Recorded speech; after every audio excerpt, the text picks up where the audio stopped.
Assalamualaikum warahmatullahi wabarakatuh. Halo, apa kabar semua Bapak dan Ibu? Semoga dalam keadaan sehat walafiat ya. Tetap semangat dan selamat pagi. Selamat datang di acara seminar online Barataga 015 pada hari ini yang akan mengangkat tema Mensikapi Bencana COVID-19, Teori Manajemen Konstruksi dan Rekayasa, Kendali Struktur, Beton Pracetak Prategang, BIM, dan Jalan pada Proyek Konstruksi. Saya, Nusa, selaku moderator pada acara pagi hari ini, akan membacakan susunan acara sebagai berikut. Yang pertama yaitu pembukaan. Mari kita buka acara ini dengan berdoa menurut keyakinan masing-masing. Berdoa mulai.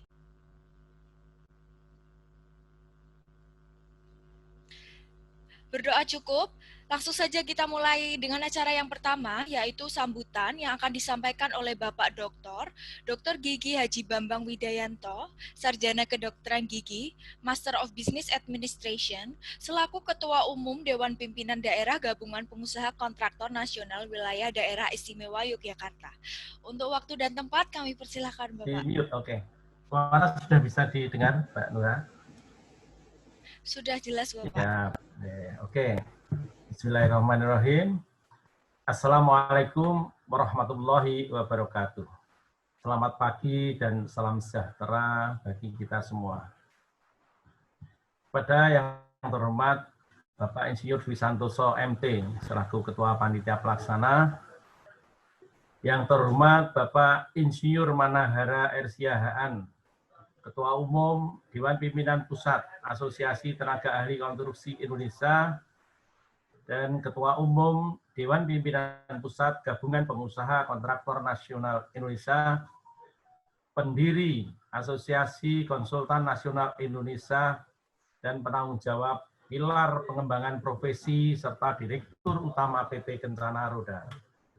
Yang terhormat Bapak Profesor Insinyur H. Sarwidi, MSc, PhD, Ahli Utama, Ketua Dewan Pimpinan Daerah Asosiasi Tenaga Ahli Konstruksi Indonesia, Daerah Istimewa Yogyakarta, Pengarah BNPB Republik Indonesia, Inventor dan Inovator Barataga, Guru Besar Senior Rekayasa Kegempaan dan Dinamika Struktur Universitas Islam Indonesia Yogyakarta.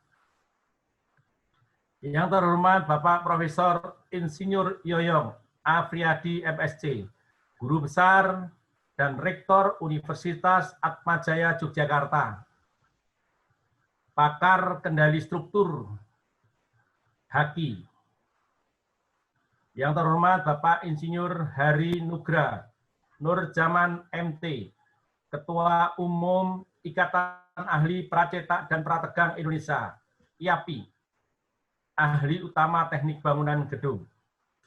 Yang terhormat Profesor Dr. Insinyur Nas Friyal Carlo, MSc, Guru Besar Universitas Bung Hatta, Ikatan Ahli Bencana Indonesia, IABI, PII. Yang terhormat Bapak Reza Pradian ST BIM, Pakar Building Information Modeling, PT Glodon Technical Indonesia.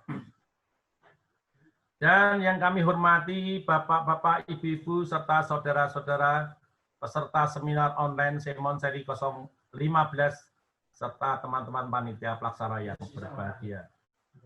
Pada kesempatan yang baik ini, marilah kita bersama-sama memanjatkan puji syukur kehadirat Allah Subhanahu wa Ta'ala, karena berkat inayahnya kita semua masih pada saat ini diberikan kesempatan dan kesehatan untuk mengikuti acara seminar online seri 015 kerjasama DPD Ataki dengan DPD Gapeknas DIY serta Musega Prof. Sarwidi yang didukung komunitas Barataga dan Fakultas Teknik Sipil dan Perencanaan Universitas Islam Indonesia Yogyakarta.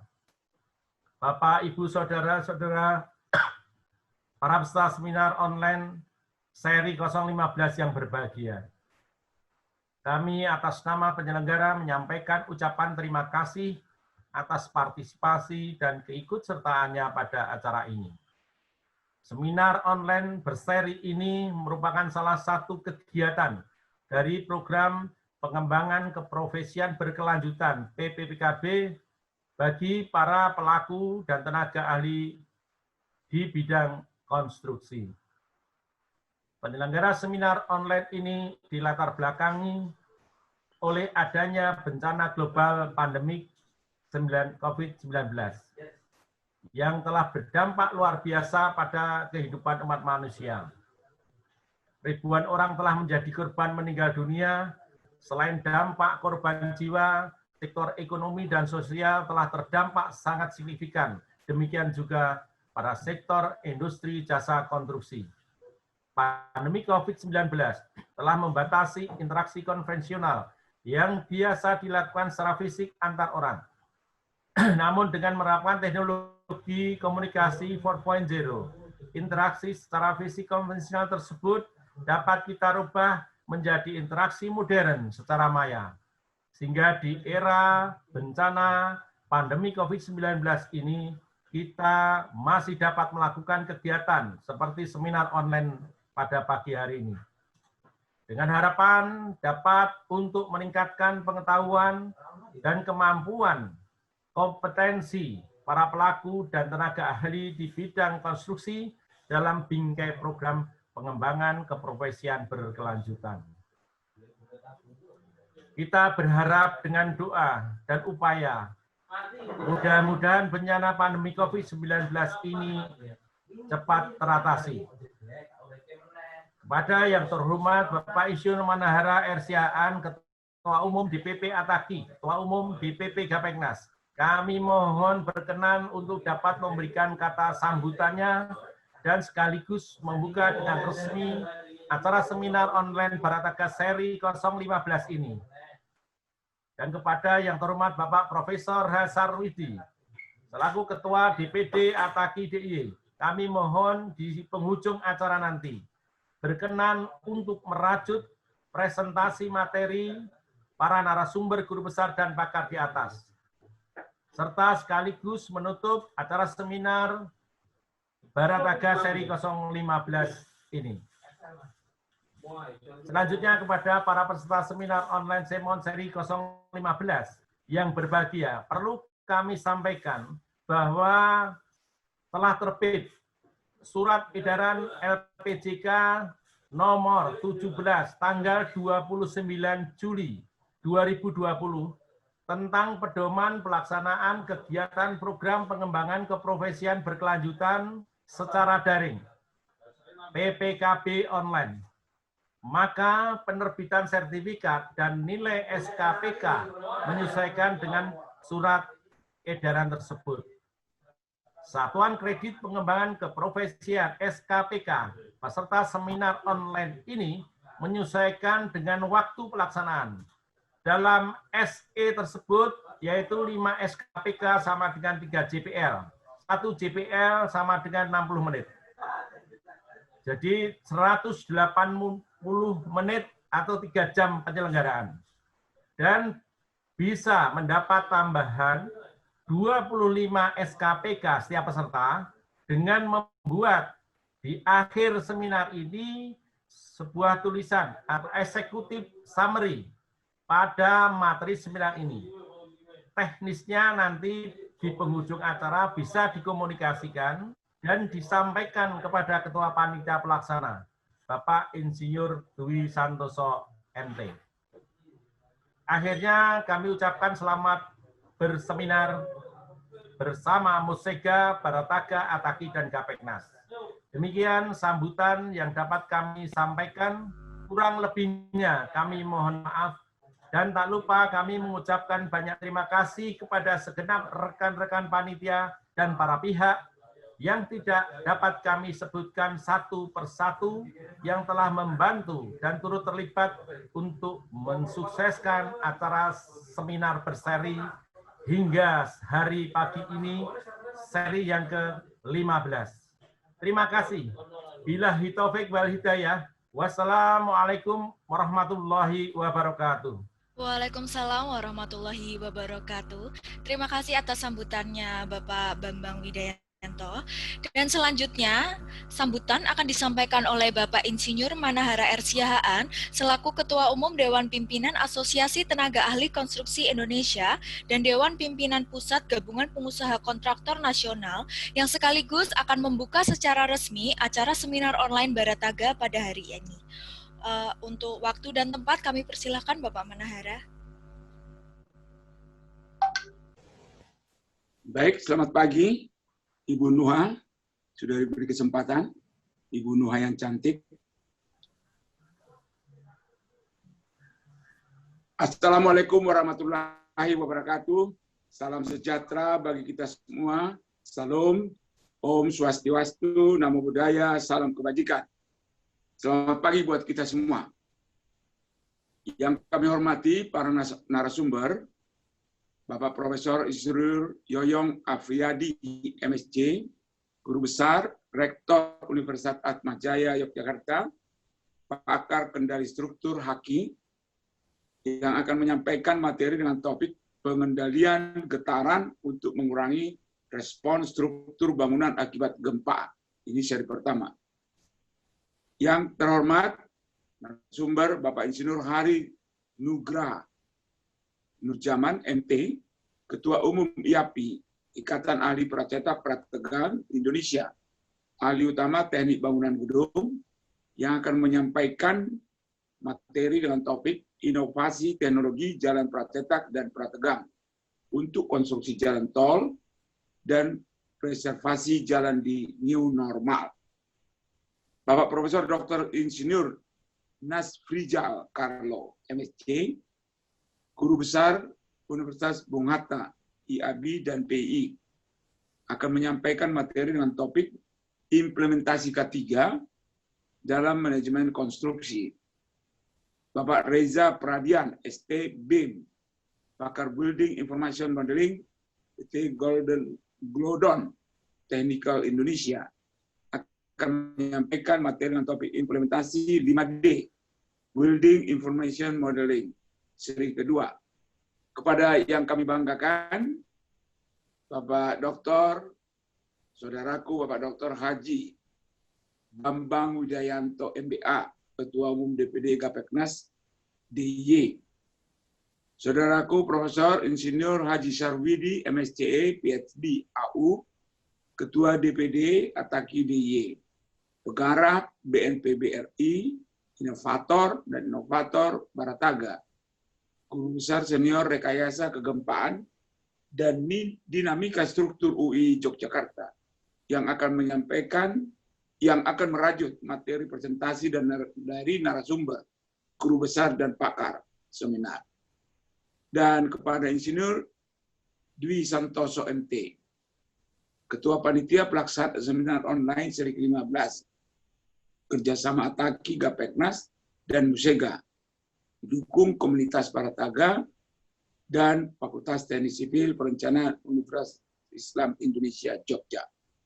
Dan yang kami banggakan, kami hormati Bapak, Ibu, saudara-saudara peserta seminar online seri ke-15, serta teman-teman panitia pelaksana yang berbahagia.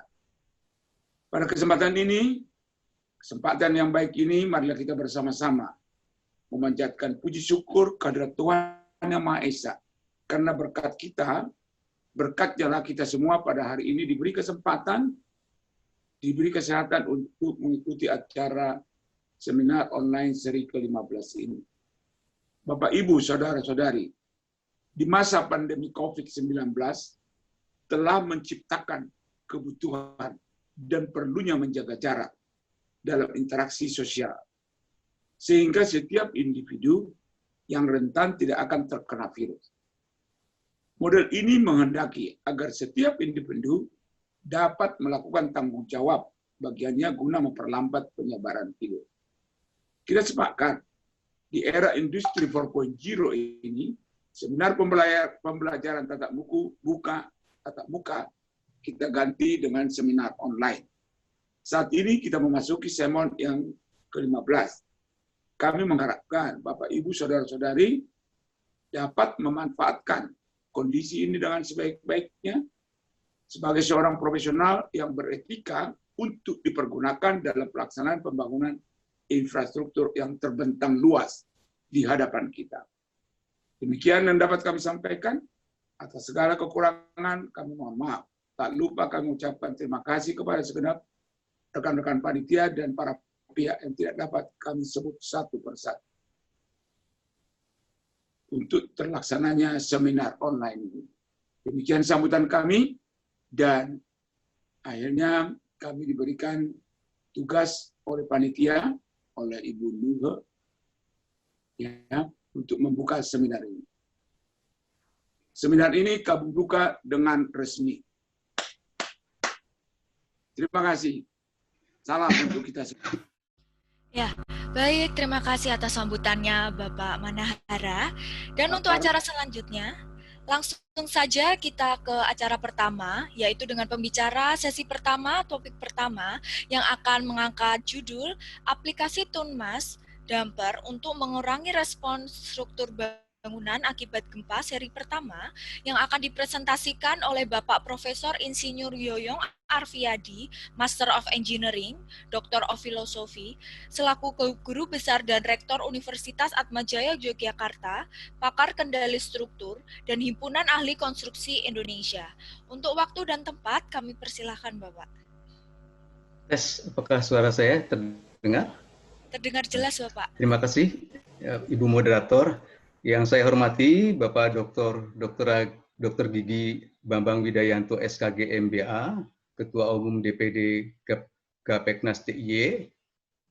Yang saya hormati Bapak Profesor Sarwidi, Inovator Barataga, dan Bapak Insinyur Manahara R. Siahaan, Ketua Umum DPP Ataki dan DPP Gapeknas, serta Bapak Ibu peserta webinar sekalian. Pertama, selamat pagi. Assalamualaikum warahmatullahi wabarakatuh, dan salam sejahtera bagi kita semua. Saya kira terima kasih kepada panitia yang memberi kesempatan kepada saya untuk mengangkat diskusi kali ini. Saya kira mungkin saya sedikit klarifikasi, jadi saya saat ini mengajar di program studi teknik sipil Universitas Atmajaya Yogyakarta, dan juga saya anggota HAKI. Jadi karena tadi diperkenalkan saya takutnya nanti salah pengertian, tapi saya tidak mewakili HAKI, jadi saya anggota HAKI aktif dan juga saya pengurus di Komda HAKI, tapi dalam kaitannya sebenarnya ini mungkin saya tidak mewakili HAKI, saya khawatir nanti salah pengertian dengan pengurus pusat HAKI begitu. Izinkan saya share screen. Ya. Apakah sudah terlihat screen saya?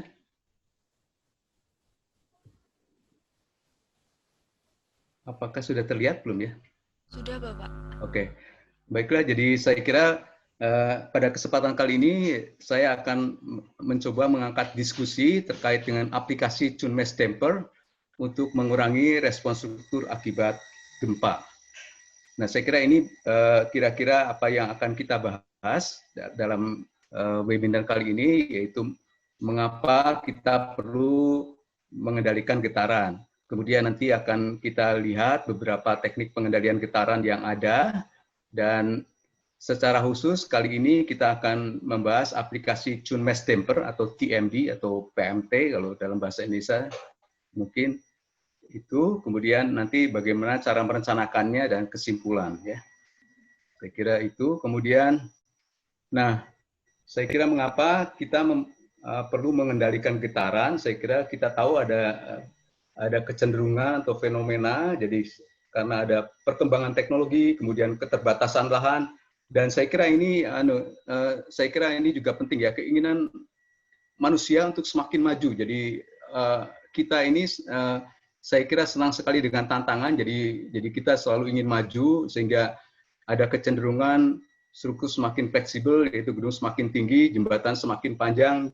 Saya kira kalau kita ingat dulu awal-awal waktu kita ingin membangun gedung tinggi, ada masalah yang lain, misalnya yang sangat sederhana adalah kita orang cenderung ingin membangun ke atas, tetapi ada masalah dengan transportasi vertikal, sehingga pada saat itu juga timbul teknologi, yaitu kita mempunyai elevator atau lift, sehingga yang pertama kali ditemukan oleh Otis, sehingga itu merek Otis adalah, saya kira sampai sekarang juga ada. Jadi saya kira sama ini juga ya. Jadi karena gedung semakin tinggi dan jembatan semakin panjang, maka saya kira ini adalah keinginan yang kadang-kadang diinginkan oleh kita ya. Jadi seperti contoh di sini, jadi ini banyak gedung-gedung tinggi, kemudian juga jembatan semakin panjang. Nah, untuk struktur-struktur seperti ini, struktur fleksibel seperti ini, maka pengaruh getaran baik akibat gempa atau angin akan menjadi dominan dalam perencanaan, sehingga dalam hal ini perlu pengendalian. Nah, ada dua teknik dalam pengendalian getaran atau kontrol getaran. Yang pertama dinamakan kontrol aktif. Jadi kontrol aktif ini memerlukan energi dari luar. Jadi harus ada suatu energi yang mencoba untuk meredam getaran atau mengurangi pengaruh getaran akibat gangguan dari luar, baik oleh angin maupun gempa. Kemudian yang kedua yang lebih sederhana adalah kontrol pasif. Nah, dalam hal ini tidak memerlukan input energi dari luar. Jadi peredaman atau pengurangan getaran itu dilakukan oleh sistem struktur itu sendiri, tidak perlu energi dari luar.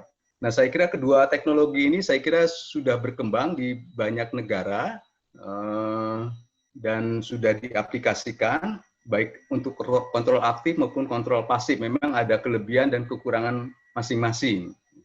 Nah, misalnya untuk kontrol aktif ini secara diagramatik, di sini ada aktif mesh damper, aktif bracing, aktif tendon maupun yang lain-lain. Bahkan sekarang ini saya kira karena kontrol aktif itu kadang-kadang dianggap ada kelemahan, kemudian timbul metode semi aktif, yaitu kapasitasnya dibatasi sesuai dengan kapasitas seolah-olah pasif, tapi teknologinya mengikuti teknologi kontrol aktif sehingga pengendalian getaran bisa menjadi lebih efektif.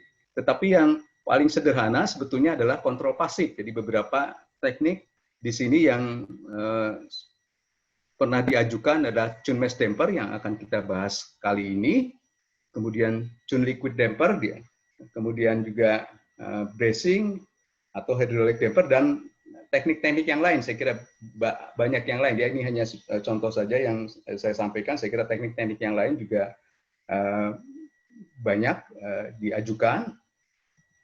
Nah, karena nanti kita juga dalam merencanakan sedikit akan menggunakan teknik-teknik yang digunakan dalam kontrol aktif. Kontrol aktif ini sebetulnya banyak berkembang. Awalnya itu bukan di bidang teknik sipil, tapi saya kira berkembang misalnya kalau di bidang aerospace engineering, kemudian bidang elektronika dan bidang mesin, mekanik itu sudah berkembang cukup lama. Tapi di bidang teknik sipil saya kira belum terlalu lama. Jadi kita belajar dari bidang-bidang itu untuk teknik kendali getaran secara aktif ini.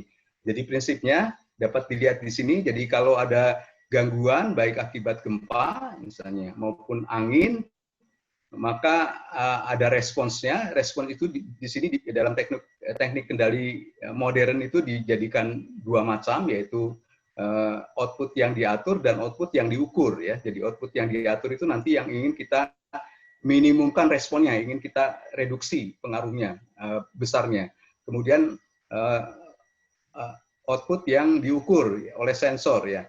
Nah, saya kira output yang diukur oleh sensor ini nanti dijadikan sebagai feedback ke dalam suatu algoritma kontrol optimal yang dengan teknik tertentu bisa menghitung besarnya gaya kontrol yang harus diberikan kepada aktuator, kemudian aktuator itu memberikan gaya kontrol kepada struktur ini sehingga getaran struktur dapat dikurangi. Saya kira itu adalah teknik kendali aktif.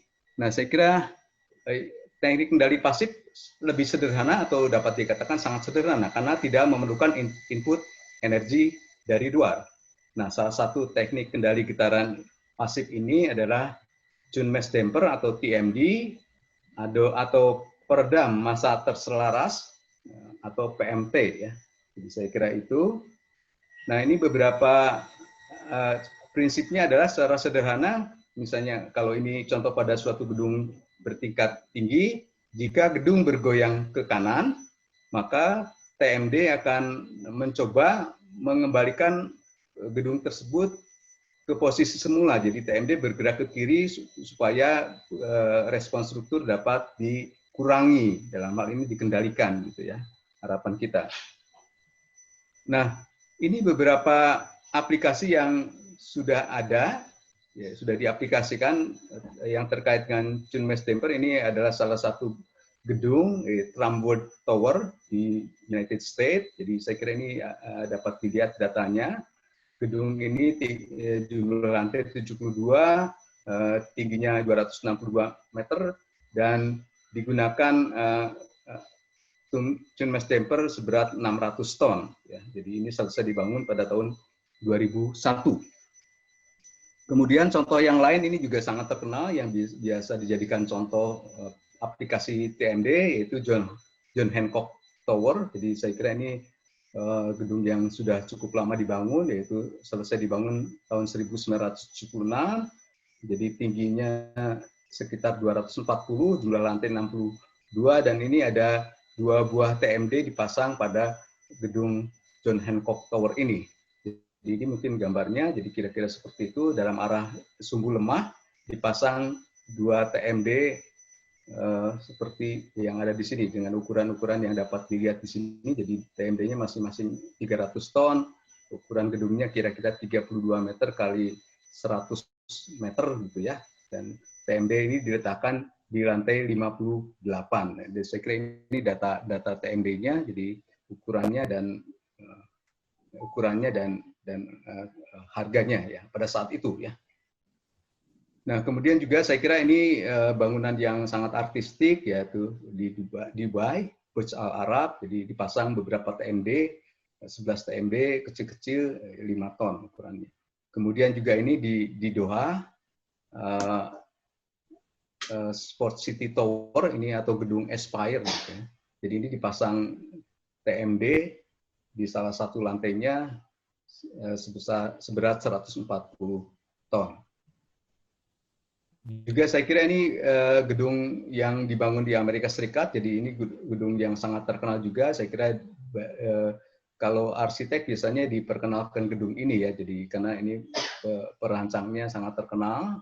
Saya kira dan ini juga kasus karena pada saat dibangun gedungnya sangat fleksibel sehingga kemudian diupayakan untuk mengurangi pengaruh getaran pada gedung tersebut. Jadi City Corp Center sayang saya tidak mempunyai gambar yang lain, gambar foto yang lain ya, karena foto-foto yang diambil saya ambil dari internet sesuai dengan copyright yang ada seperti ini ya, jadi dicantumkan di sini dan ini bisa dipakai untuk publikasi gitu ya. Nah ini jumlah lantainya 59, gedung ini tinggi lantainya, tinggi gedung ini adalah 279 meter. Contoh yang lain ini di Jepang,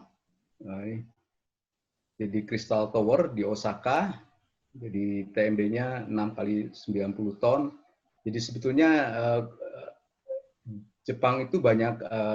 di Jepang itu banyak aplikasi terkait dengan pengendalian getaran karena kita tahu Jepang seperti Indonesia juga daerah gempa, dan saya kira kalau saya tidak salah di Jepang juga ada aplikasi teknik kendali getaran secara aktif yang pertama diaplikasikan di sana, yaitu di Gedung Kajima kalau saya tidak salah ya, di sana untuk teknik kendali aktif yang pertama di dunia.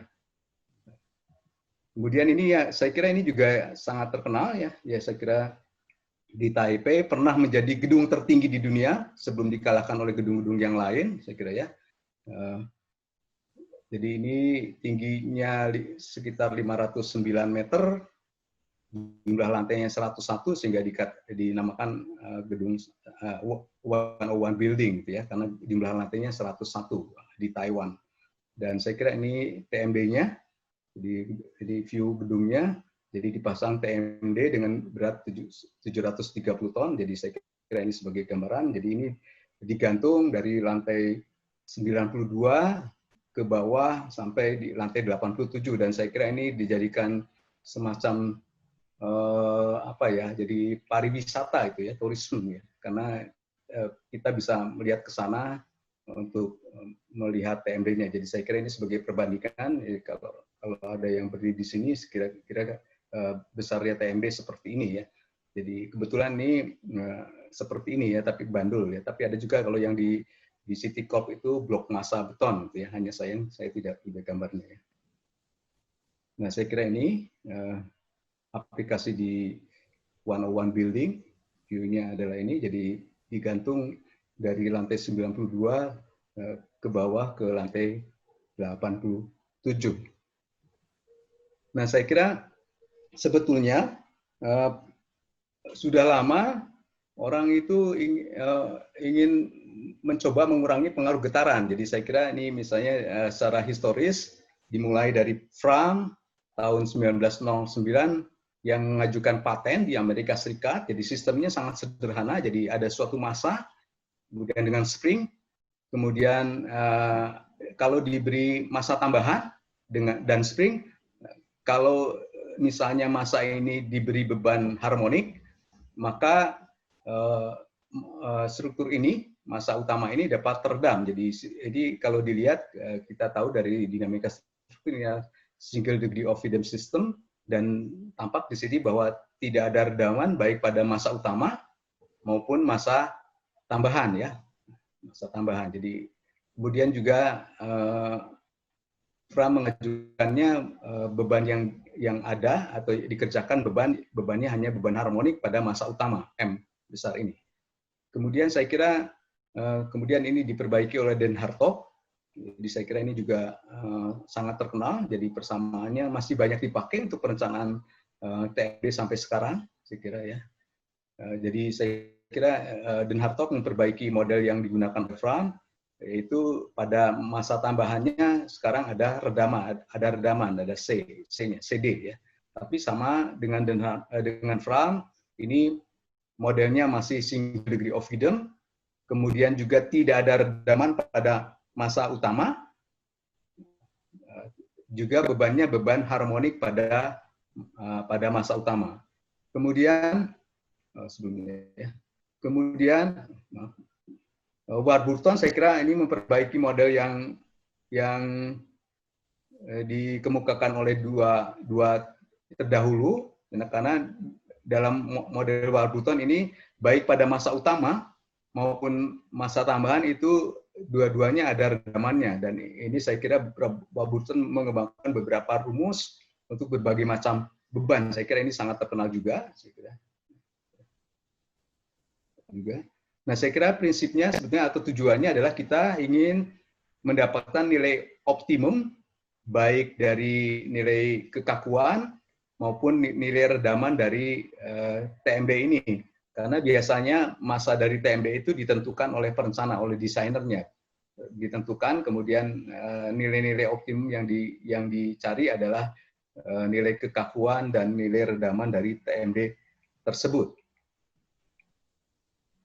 Nah, saya kira prinsipnya sangat sederhana. Jadi misalnya kalau kita lihat suatu struktur berderajat kebebasan tunggal, maka saya kira Bapak Ibu sekalian ini sudah sangat paham ya dengan persamaan ini ya. Jadi saya kira dengan persamaan ini, jadi MD, KD dan CD adalah sifat-sifat TMD di sini, dan di sini di sebelah kanan tanda sama dengan ini kalau beban gempa suku yang pertama, dan kalau ada beban pada masa-masa tersebut ya. Jadi karena kita membahas beban gempa, maka suku yang terakhir ini tidak ada ya. Jadi dalam hal ini, jadi ini adalah goncangan gempanya. Jadi saya kira ini prinsip yang sangat sederhana yang sudah kita pahami dari buku-buku dinamika struktur.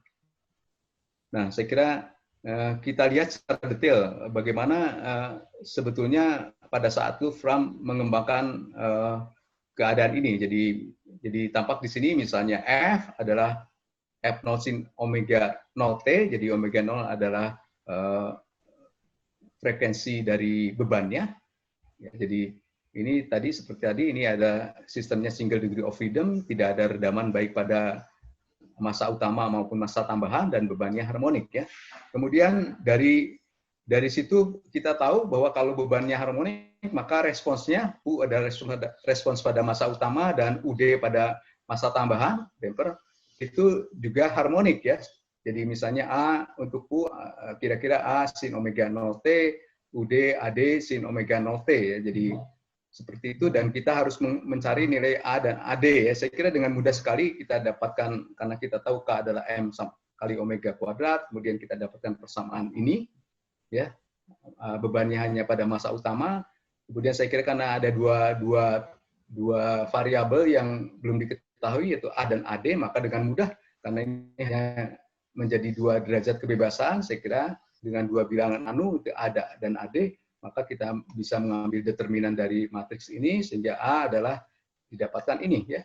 Jadi yang menarik, jadi saya kira pembilangnya ini, jadi pembilang adalah KD min MD, jadi yang ini ya, KD min MD kali omega 0 kuadrat dikalikan F0.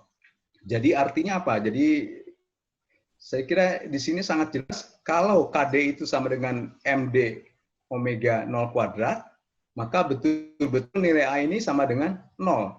Jadi artinya bahwa massa utama teredam sama sekali ya, teredam, tidak ada getaran sama sekali ya. Jadi arti itu yang diajukan Fram. Tapi kita tahu bahwa kan sebetulnya ini bukan model yang real, karena bagaimanapun juga suatu struktur pasti punya redaman walaupun kecil ya. Jadi ini saya kira bukan model yang real. Juga biasanya mass dampernya juga punya redaman, sehingga ini bukan model yang real. Kemudian diperbaiki oleh Den Hartog, walaupun Den Hartog juga sama. Jadi Den Hartog juga hanya menambahkan redaman pada massa tambahan. Kemudian massa utamanya belum ditinjau ada redaman. Kemudian saya kira ini beberapa variabel, alpha ada rasio frekuensi, omega damper dibagi omega struktur, beta adalah omega 0 dibagi omega 0 adalah frekuensi bebannya. Kemudian didapatkan, kita tahu juga dari dinamika struktur, saya kira saya tidak perlu menjelaskannya, ini dynamic magnification factor. Nah, kemudian Den Hartog itu memplot persamaan ini menjadi seperti ini. Jadi ya, seperti ini. Jadi aksisnya adalah beta atau rasio dari frekuensi beban. Kemudian ordinatnya adalah dynamic magnification factor. Kemudian dari berbagai macam redaman damper yang dipilih, ternyata menarik sekali. Ternyata setiap grafik itu melalui 2 titik penting, yaitu P dan Q ya, P dan Q. Nah, kemudian ini yang kemudian dioptimasi oleh Den Hartog, tingginya disamakan, ya, tingginya disamakan, kemudian diturunkan persamaannya, sehingga akhirnya ditemukan persamaan ini. Jadi rasio frekuensi, jadi alpha optimum, jadi omega D dibagi omega D itulah ada frekuensi dari dampernya, omega ada frekuensi strukturnya, itu sama dengan 1 dibagi 1 plus mu. Mu adalah rasio massanya, yaitu massa dari damper dibagi massa struktur utama ya. Kemudian damping ratio optimumnya, si D optimum ini sesuai dengan persamaan ini. Jadi akar dari 3 mu dibagi dengan 8 kali 1 plus mu. Mu adalah rasio massanya ya. Jadi saya kira rumusnya sangat sederhana, sehingga sampai sekarang persamaan ini digunakan untuk merencanakan TMD ya. Jadi saya kira kita pun saat ini jadi asalkan saya tahu misalnya frekuensi strukturnya ya omega ya, kemudian mu-nya kita tetapkan berapa persen massa damper terhadap massa struktur, maka saya bisa menghitung berapa spring yang harus dibuat ya. Kemudian berapa damping yang harus disediakan dari TMD tersebut ya. Jadi sangat sederhana. Jadi semudah ini ya untuk merencanakan TMD itu. Jadi tidak usah memerlukan persamaan yang rumit begitu ya. Jadi dengan rumus Den Hartog pun, jadi dengan 2 rumus ini, maka saya sekarang bisa merencanakan TMD ya. Dan memang sampai saat ini cukup akurat juga ya, walaupun nanti di belakang ada tinjauan secara detail ya. Jadi 2 persamaan ini adalah persamaan yang sangat sederhana yang diajukan oleh Den Hartog, walaupun kita tahu tadi model pada massa utamanya tidak ada dampingnya ya, jadi C-nya 0 ya, tapi ini sudah cukup untuk dapat merencanakan TMD yang kita gunakan.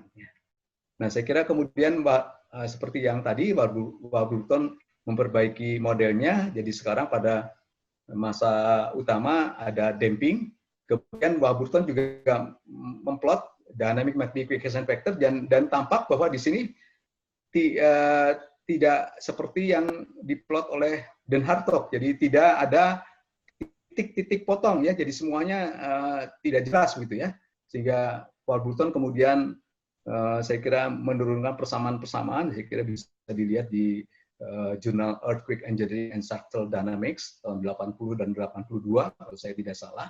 Saya kira di sana secara detail diuraikan bagaimana mendapatkan persamaan-persamaan yang diajukan oleh Warburton dan teman-temannya ya, dan kawan-kawan pada saat itu, tapi Warburton adalah peneliti utamanya.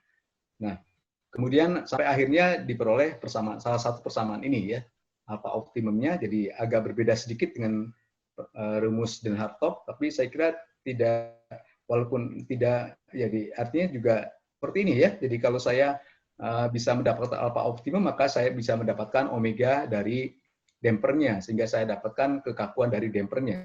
Demikian juga saya bisa merencanakan damping dari dampernya dengan persamaan ini. Juga saya kira walaupun berbeda, tapi juga sama sederhana ya. Tapi sekali lagi, baik tadi model Warburton yang ini ya, yang sudah cukup lengkap, maupun model Den Hartog, dan apalagi model Fram yang pertama tadi, itu adalah model-model yang sangat sederhana, karena diturunkan dari model single degree of freedom ya, sistem, sehingga itu adalah model yang sangat sederhana. Nah, untuk karena kan ini sebetulnya ingin meredam struktur-struktur yang fleksibel, yaitu diantaranya adalah gedung bertingkat tinggi ya, yang dimodelkan sebagai struktur dengan derajat kebebasan majemuk atau multi degree of freedom system ya. Nah, saya kira kita masih bisa menggunakan persamaan-persamaan tadi, baik persamaan Warburton maupun persamaan Den Hartog, tetapi kemudian kita harus membuat ekivalen ya, ekivalen dari struktur MDOF itu menjadi ekivalen SDOF-nya apa. Jadi biasanya yang ditinjau hanya ragam yang pertama ya, ragam pertama, baik frekuensinya maupun bentuk ragam pertama itu digunakan sebagai acuan. Jadi artinya kalau itu yang dipakai, berarti TMD yang kita rencanakan hanya bisa meredam ragam yang pertama, begitu secara teoretik ya.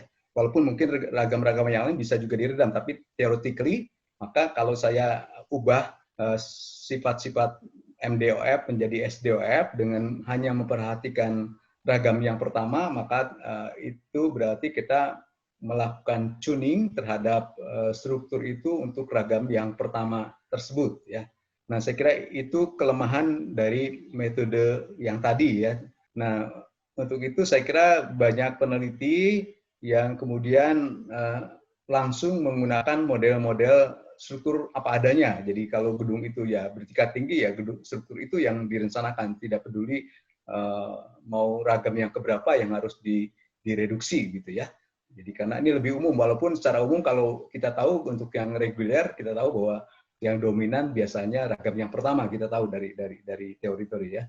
Tapi masalahnya kalau kita kemudian menggunakan model apa adanya, struktur berderajat kebebasan majemuk, maka akan sangat sulit mendapatkan persamaan-persamaannya. Jadi closed form solution-nya itu sulit didapatkan. Jadi kita tahu juga tadi saya kira ya, untuk model Warburton pun saya kira tidak mudah ya untuk mendapatkan persamaan-persamaan tersebut, apalagi untuk sistem dengan derajat kebebasan majemuk ya. Jadi sehingga untuk itu diperlukan teknik-teknik numerik, yaitu teknik optimasi ya. Jadi tidak perlu closed form solution-nya, tapi saya kira dengan teknik numerik, yaitu dalam hal ini optimasi, maka kita dapat kita rencanakan sifat-sifat TMD yang optimum, baik itu kekakuan maupun redamannya.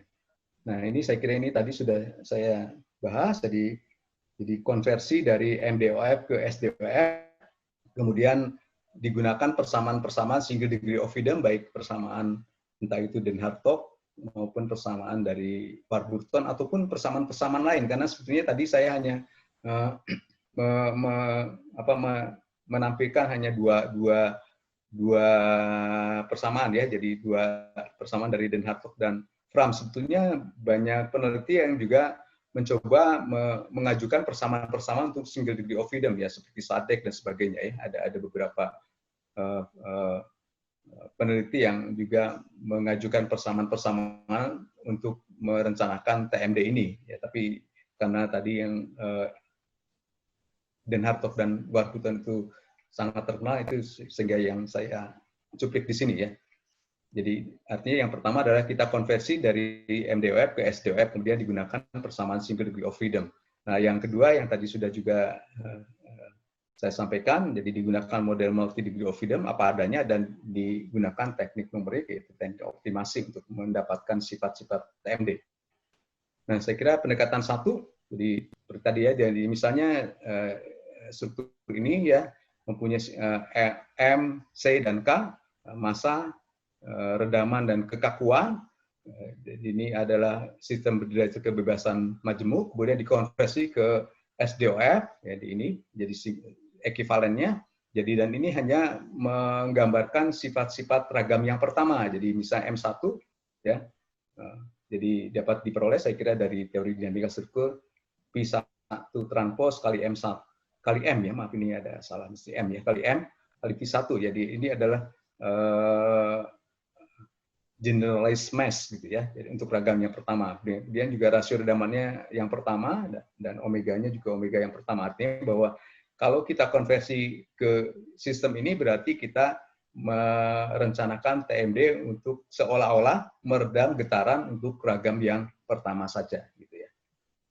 Nah, pendekatan yang kedua adalah sekarang digunakan MDOF dan dalam hal ini perlu teknik optimasi tertentu. Dalam hal ini kita gunakan optimasi kontrol yang tadi sudah disinggung di depan ya, menggunakan teknik-teknik yang sebetulnya diajukan untuk pengendalian secara aktif.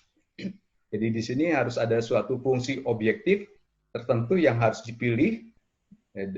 Tentu tujuannya adalah meminimumkan respons struktur, tapi itu harus direpresentasikan dengan apa untuk meminimumkan respons struktur tersebut gitu ya. Nah, saya kira mungkin secara singkat ini misalnya untuk persamaan gerak sistem berderajat kebebasan majemuk, saya kira kita tahu ini, tapi saya kira dalam teknik kendali getaran kemudian bukan ini yang dipakai, tetapi kita menggunakan besaran-besaran yang dinamakan state vector.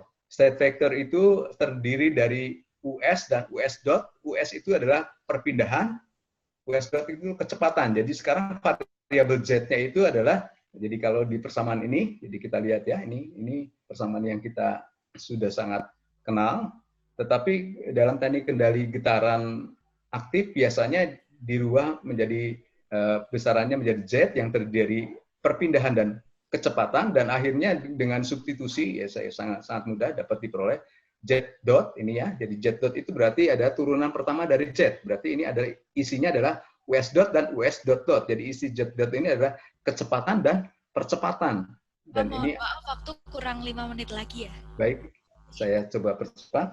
AZ dan EW. Jadi ini adalah dinamakan persamaan diferensial orde 1 ya. Nah, saya kira ini sebagai state space equation, kemudian respon yang diminimumkan itu juga dinamakan ini dapat diambil Z, CZ kali Z. Jadi Z kecil ya. Jadi ini dapat diatur oleh, jadi kelebihannya dapat ditentukan oleh perencana. Jadi ini saya kira feedbacknya ya. Feedbacknya. Nah, saya kira fungsi transfernya adalah S2 norm dan S infinity norm. Jadi saya kira itu ya. Jadi ini kalau menggunakan teknik optimasi, dan ini dapat dipilih outputnya itu baik perpindahan, kecepatan, percepatan, atau kombinasinya. Jadi bebas. Jadi ini sehingga ini lebih menguntungkan karena fleksibel sekali memilih output yang ingin diminimumkan, baik itu kecepatan, percepatan, perpindahan, dan sebagainya. Saya kira ini contohnya. Jadi kalau kita ingin meminimumkan perpindahan lantai atas, maka tinggal dipilih CZ-nya apa, kecepatan CZ-nya apa, atau percepatan apa, atau bahkan kombinasinya, bahkan meminimumkan drift gitu ya, CZ-nya dipilih yang sesuai gitu ya. Saya kira fungsi transfernya ini, saya kira ini ada dalam teknik kendali aktif, ya dapat dipilih ini, tapi kemudian dapat dihitung dengan persamaan ini, ya saya kira ini, dan LC dan L0 itu dapat dihitung dengan persamaan Lyapunov, jadi ini dapat dihitung dengan MATLAB maupun dengan Scilab misalnya, ataupun dalam Octave dan sebagainya ya. Jadi dapat dihitung LC sehingga dapat responnya dapat diminimumkan. Nah, sebagai contoh, jadi ini untuk single degree of freedom system.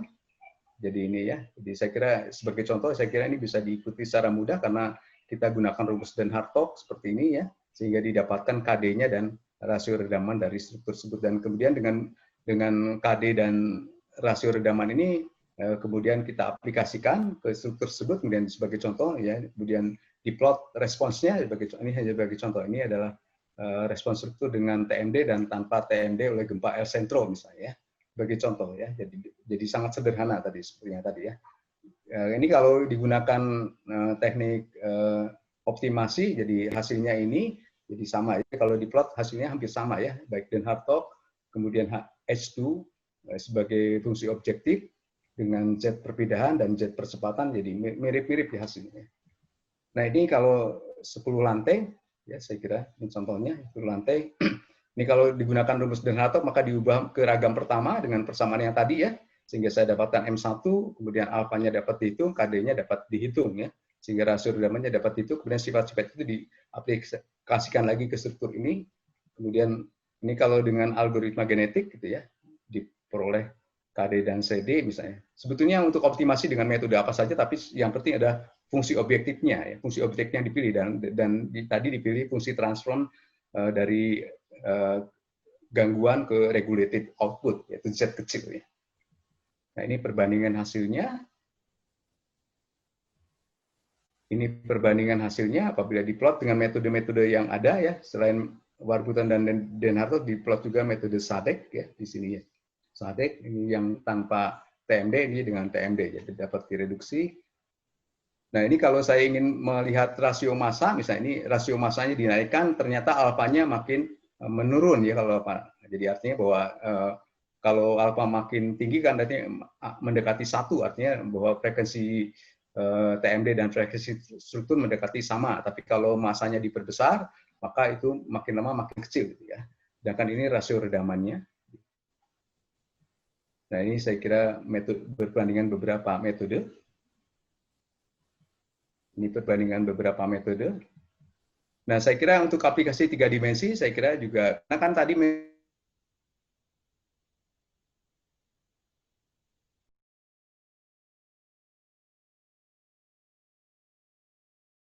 saya siapkan untuk, jadi ini 3 dimensi, persamaan-persamaannya ditulis dengan teori dinamika struktur, dengan metode Hamilton, dan sebagainya. Ini aplikasinya sudah selesai numeriknya, tapi belum selesai ditulisnya. Kira-kira itu yang dapat saya sampaikan. Jadi sebagai kesimpulan, jadi struktur di daerah gempa atau angin, maka respons struktur perlu dikendalikan. Pengendalian getaran dapat dilakukan dengan metode kendali aktif maupun pasif. Kemudian dalam hal ini, sekarang ini kita diskusikan penggunaan TMD sebagai salah satu cara untuk meredam getaran secara pasif. Dan untuk gedung bertingkat tinggi mestinya perlu digunakan teknik optimasi karena umum, karena metode Den Hartog dan Warburton mestinya hanya ragam yang pertama yang dioptimumkan. Saya kira itu yang dapat saya sampaikan. Sekaligus saya ucapkan terima kasih kepada panitia. Saya kembalikan kepada moderator. Terima kasih. Baik, terima kasih atas pemaparan materinya Bapak Yoyong. Kita langsung masuk saja ke acara sesi tanya-jawab. Ini sudah masuk beberapa pertanyaan. Langsung saya bacakan saja ya Bapak. Yang pertama, dari Bapak Kristianto dari PT Akset Indonesia. Pertanyaan yang pertama, apakah ada rule of thumb perletakan TMD pada gedung, misal 2/3 ketinggian gedung?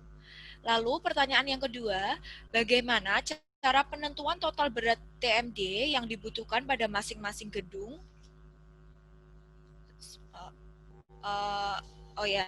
Lalu yang ketiga, dengan penambahan mass dari TMD, bagaimana pengaruhnya terhadap whip effect dan force dari gempa akibat mass participating ratio?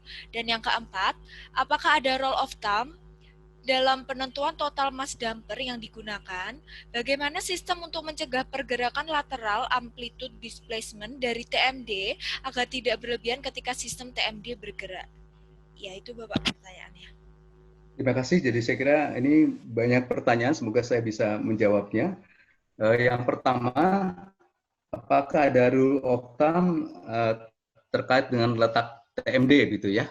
Saya kira begini. Jadi sebenarnya tadi contoh saya yang pertama, yang gedung bertingkat tinggi ya, itu saya kira itu sebetulnya dioptimasi bukan hanya sifat-sifat TMD yaitu kekakuan dan dampingnya. Tadi ya sebenarnya contoh yang tadi karena waktunya tadi tidak atau terbatas sehingga tadi tidak sempat saya sampaikan. Sebetulnya di gambar yang tadi itu sebenarnya itu juga mengoptimasi selain sifat-sifat TMD juga letaknya ya, letaknya.